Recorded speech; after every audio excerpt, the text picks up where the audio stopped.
Welcome to At Home with the Gamecocks, presented by Ford. Our next episode is a visit with Jacksonville State strength and conditioning coach Gavin Hallford. Different times to try to train athletes at this point in time. Before we get into that, first of all, you've got a newborn.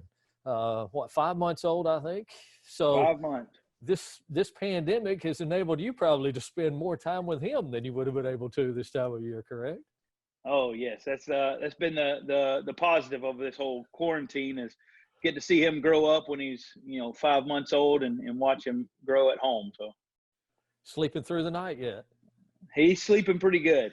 He wakes up one time. I get up with him and spend some quality time about 3 in the morning with him, but he does a pretty good job. So Courtney does get a break then, huh? Yeah, she does. She does. We it takes a little give and take on both of us. So. I'm going to go back to when you started your career, Jacksonville State, kicker. I don't know what it is about Jacksonville State and kickers, but you, Cade, Stennett, I mean, we've had guys with some size on them back there can hit somebody on special teams. But when you were a student athlete, did you like working out? Was strength conditioning, was that what you wanted to do at that point in time?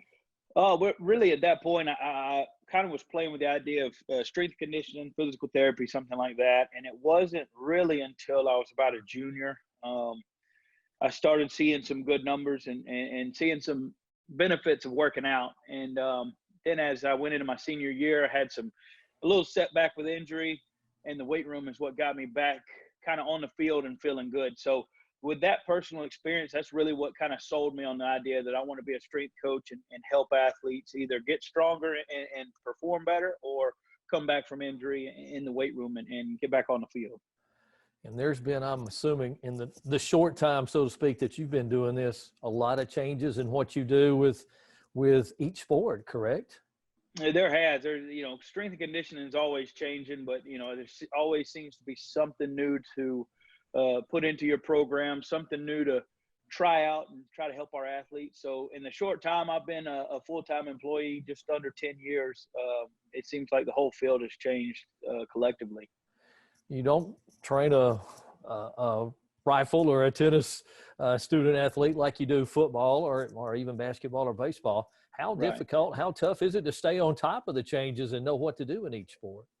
It's a lot of learning. I tell all the guys that work for me, guys and girls that are my GAs or interns, you kind of have to be a sponge. You try to learn as much as you can as far as strength conditioning goes. And a lot of it is experimental. How do your athletes respond to what you're doing?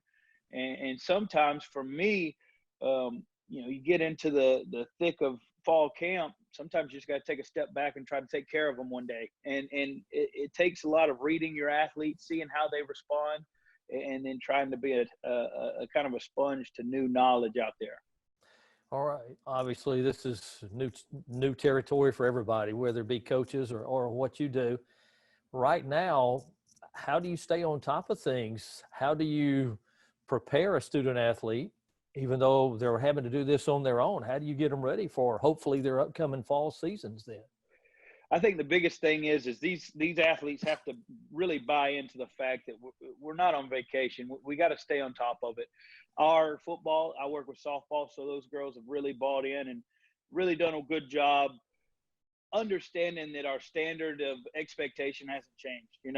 We may be all over the country, but if we all have that same goal in mind, we got to make sure that we're training at the level that we would be here on campus. And it makes it difficult. I know a few of our guys have access to a weight room and strength conditioning equipment, but most of them don't. And we have to kind of modify what we do and make the best of a body weight workout. If you got a couple bags and some milk jugs, things like that, the best that we can do is the best that we can do right now. And I think that the athletes have to understand that, and they do a great job staying on top of it and doing what they can, even if they don't have anything to work with.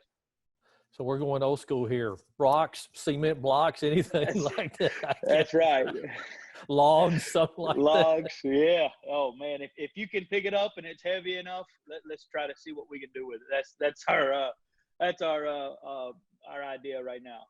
Well, and you can't get in trouble with the folks in Indianapolis. So from an NCAA standpoint, has anything changed? Can you talk to them? Can you coach them, so to speak, in the midst of all this too?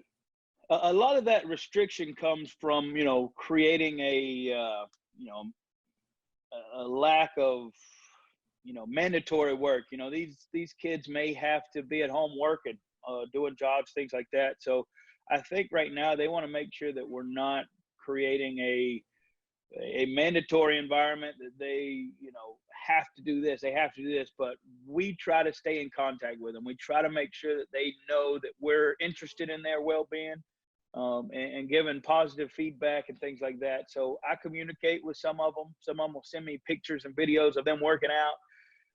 But as far as what we do for them, all I can do is, just hope that they're buying in. And I tell them all the time, there's no limitation to what you can do as far as conditioning and that sort of stuff. So just encouraging them to remember that our goal is to be the best and in the best shape we can be when we come back. All right. I'm going to be sunshine here. I'm assuming we're going to be playing in the fall, football, soccer, volleyball, and then everybody will be getting ready either for their seasons in the fall or the seasons following that. It will be different, I guess, in the weight room from that standpoint, right. Will it not? It definitely will. From a strength conditioning standpoint, we have to keep in mind that for we're going on, ending up week 8. That's 2 months of them not having a structured program. And from my standpoint and our athletic training staff, we want to make sure that we make their workouts and their training sessions when they come back the most productive as possible. We don't want to throw them into the deep end and expect them to be where they were when they left off. We understand there's been a certain level of detraining, and these guys have not been able to do what we do in the weight room. So you kind of have to take some assessment days and see where we stand. But at the same time, we don't want to throw them in there and blow the guys up on day one. There's a real threat of some overwork issues and some, right. The crazy thing is when we left, it was wintertime. And when we come back, it's going to be summertime. So a lot of them won't be acclimated to 95-degree weather. So we got to keep their best interest in mind. If it's sacrificing heavy weights to make sure that these guys are more well prepared, we'll have to do that. And that's what it is across the board. I reach out to a bunch of strength coaches at all levels, from the ACC, SEC, and some Pac-12 guys, and they're all in the same boat, Right. So we don't want to take the chance of sending half the team to the hospital because we more or less blew them up on day one and we didn't take an account for their detraining, and to no fault of their own. It's just the fact that we have to start back over. Almost we have to start back with the basics and try to take care of them, because the last thing we want to do is come back and have a limited training period and half of them are in the training room suffering some injury that I caused in the weight room. And it'll be like Christmas for them when they come back, because they're going to see a brand new facility when they get back in here too. Oh yeah. These guys have all been messaging me. I tried to put out a little sneak peek of the weight room, and they can't wait to get in here. Brand new facility, brand new equipment. They're not going to know how to act. So that'll be motivation in and of itself. I think they're going to be motivated to use that new facility. Well, enjoy the baby while you can before you have to get back in there and go at it like you do all the time, man. Appreciate what you do, and you guys stay safe and hope to see you soon. Thanks, Mike. Can't wait to get back. Appreciate it. Gavin Hallford, Jacksonville State Strength Conditioning Director for our athletic programs for the Gamecocks. At Home with the Gamecocks, presented by Ford. Thanks, Gavin, for being with us. Hope you'll join us again next time with more.